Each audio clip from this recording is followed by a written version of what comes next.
Ada hal yang lebih menyesatkan dari malas, yaitu menunda dengan alasan produktif. Kita sibuk bikin to-do list, rapihin meja, cari inspirasi, tapi tugas utama malah nggak tersentuh. Nah, di video ini kita bakal kupas 10 langkah keluar dari siklus menunda yang nyamar produktif. Langkah pertama yang paling penting adalah kenali dulu polanya. Menunda itu jarang terasa jelas kayak, nanti aja deh. Seringkali malah nyamar, jadi aktivitas yang terlihat produktif.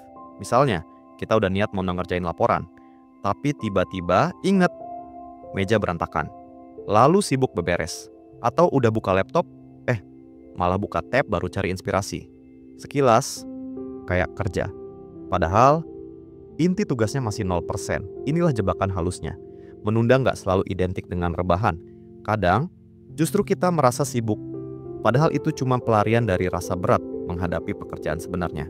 Jadi, coba perhatiin kebiasaanmu. Apa yang sering kamu lakukan sebelum benar-benar mulai? Kalau jawabannya bukan tugas inti, kemungkinan besar itu pola menunda. Kesadaran kecil ini penting banget. Karena kalau kita nggak kenal polanya, kita bakal terus merasa sibuk. Tapi, hasil besar nggak pernah jadi kenyataan. Produktif itu bukan soal banyaknya aktivitas, tapi seberapa tepat arah kita. Masalahnya, banyak orang terjebak merasa berguna hanya karena punya jadwal padat. Padahal, sibuk bukan berarti penting. Bayangin gini, kamu bisa isi hari penuh dengan rapihin file, balas chat, atau baca artikel random. Tapi, apakah itu bikin tujuan besarmu maju? Nah, disinilah prioritas berperan. Coba tanya diri sendiri setiap pagi. Kalau cuma boleh ngerjain satu hal hari ini, apa yang paling penting? Pertanyaan sederhana ini bisa jadi kompas.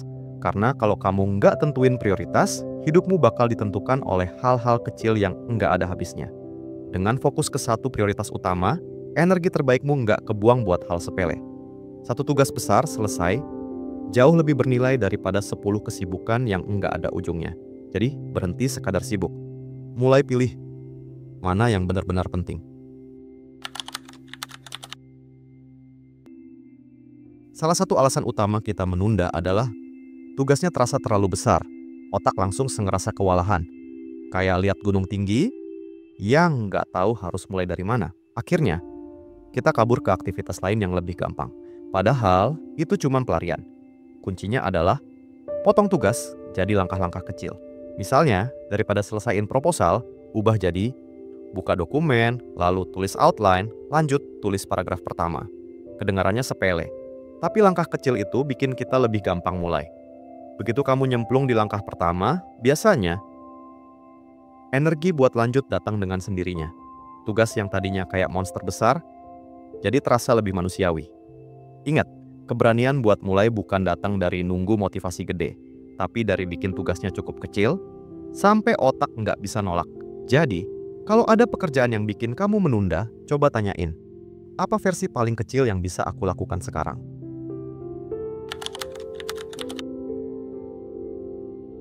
Kebiasaan menunda sering muncul karena nggak ada batas waktu. Kita selalu bilang, nanti aja. Dan nanti itu bisa jadi besok, lusa. Bahkan, nggak pernah. Salah satu cara paling sederhana buat keluar dari jebakan ini adalah bikin batas waktu buatan. Caranya, pasang alarm realistis. Misalnya, coba kerja 25 menit penuh tanpa gangguan. Lalu kasih diri kamu 5 menit istirahat. Metode sederhana ini bikin otak lebih gampang nerima, karena 25 menit terasa ringan, dibanding janji kosong kayak, hari ini harus kelar semua. Dengan cara ini, kamu nggak lagi nunggu mood datang, tapi bikin sistem yang mendorongmu untuk mulai. Dan lucunya, seringkali 25 menit pertama cukup buat bikin kita masuk ke alur kerja. Dari situ, biasanya jadi lebih gampang lanjut. Jadi, jangan tunggu semangat gede. Cukup kasih dirimu batas waktu kecil. Biarkan ritme kerja jalan perlahan. Banyak orang nggak sadar kalau mereka punya ritual khusus sebelum mulai kerja. Ada yang harus bikin kopi dulu, harus cari playlist yang pas, harus nyiapin suasana ideal. Sekilas, terlihat keren. Tapi seringnya, itu cuma bentuk menunda dengan gaya lebih halus.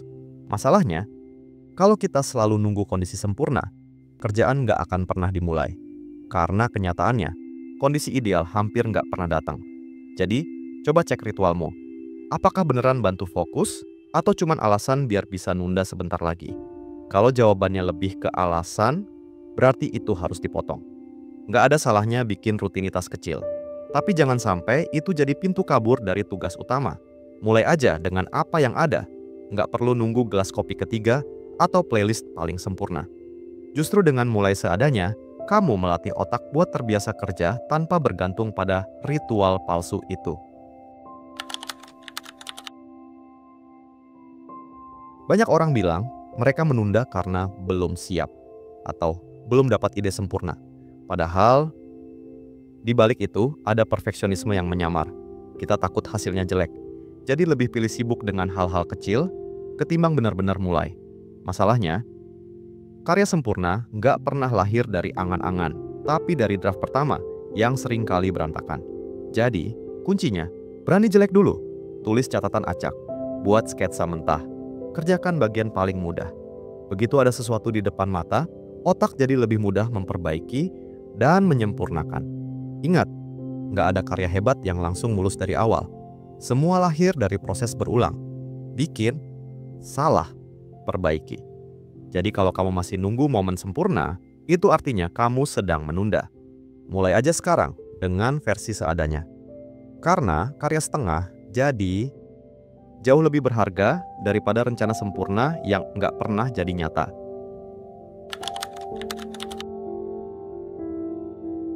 Multitasking sering jadi kebanggaan. Rasanya keren kalau bisa ngerjain banyak hal sekaligus. Tapi kenyataannya, otak manusia nggak dirancang untuk fokus penuh pada dua hal penting dalam satu waktu. Yang terjadi hanyalah pindah-pindah fokus. Dan itu bikin energi cepat habis. Contoh gampangnya, coba nulis laporan sambil balas chat. Hasilnya, laporan nggak kelar-kelar. Chat pun setengah-setengah. Ironisnya, multitasking sering kita pakai sebagai alasan menunda tugas utama. Kita sibuk dengan banyak hal kecil biar terlihat produktif.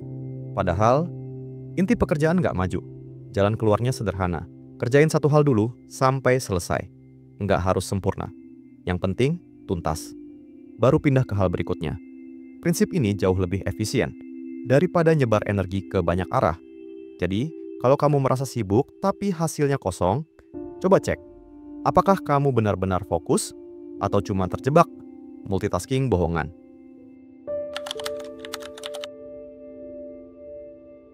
Lingkungan punya pengaruh besar terhadap produktivitas. Kadang, alasan kita menunda bukan karena malas, tapi karena ruang kerja penuh distraksi, meja berantakan, notifikasi nggak berhenti, atau bahkan posisi duduk yang bikin nggak nyaman. Semua itu jadi pintu pelarian buat otak kabur dari pekerjaan penting. Tapi solusinya nggak harus ruang minimalis sempurna. Cukup ciptakan kondisi yang mendukung untuk mulai. Rapihin meja secukupnya. Matikan notifikasi di jam kerja atau pindah ke tempat yang lebih tenang. Hal kecil ini bikin perbedaan besar. Karena otak kita selalu cari jalan paling gampang. Kalau distraksi dekat, kita pasti ke sana. Tapi kalau distraksi dijauhkan, energi otomatis lari ke tugas inti. Ingat, tujuanmu bukan bikin ruang kerja estetik buat difoto, tapi bikin lingkungan yang mempermudah kamu buat fokus. Karena pada akhirnya, satu perubahan kecil di sekitar bisa jadi pintu besar untuk keluar dari siklus menunda.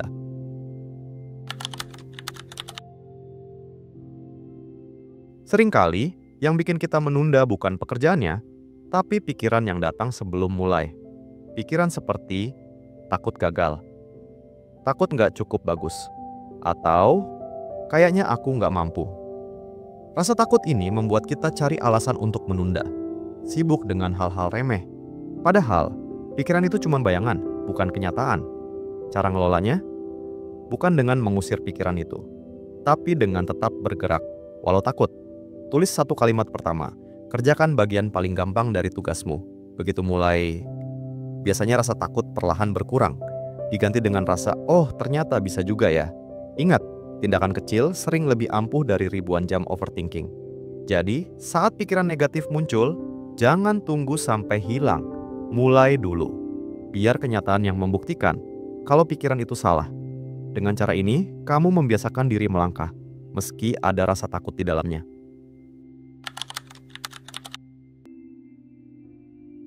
Salah satu alasan kita terus menunda adalah karena otak nggak dapat rasa puas dari pekerjaan besar yang lama selesainya. Kita lebih milih aktivitas kecil kayak cek notifikasi karena ada kepuasan instan. Nah, solusinya, belajar merayakan kemajuan kecil dari pekerjaan penting. Misalnya, kasih diri sendiri apresiasi setelah nulis 2 halaman. Atau setelah berhasil fokus 30 menit tanpa gangguan. Nggak perlu hadiah besar. Cukup ucapan kecil pada diri sendiri. Oke, aku udah maju 1 langkah. Kebiasaan ini bikin otak terbiasa merasa senang. Dari progres nyata, bukan dari kesibukan palsu. Dan lama-lama, kerjaan besar nggak lagi terasa menakutkan. Karena kita tahu, setiap langkah kecil dihargai. Jadi, jangan tunggu sampai proyek selesai untuk merayakan. Nikmati tiap kemajuan, sekecil apapun itu. Karena rasa senang dari langkah kecil itulah yang bikin kita betah terus bergerak maju. Bukan berhenti di tengah jalan. Menunda dengan topeng produktif itu salah satu jebakan paling licik.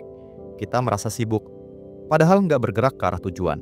Tapi kabar baiknya, keluar dari lingkaran ini bukan soal nunggu motivasi besar, melainkan soal langkah-langkah kecil yang konsisten.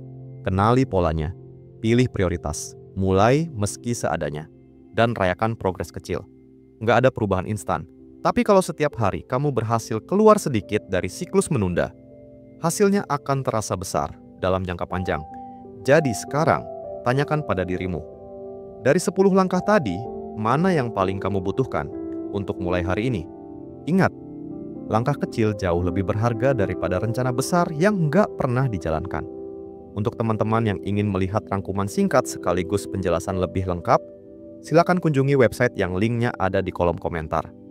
Kalau video ini ngebantu kamu lebih peka soal sibuk palsu yang sering nyamar jadi produktif, klik tombol like biar aku tahu kamu suka konten reflektif kayak gini.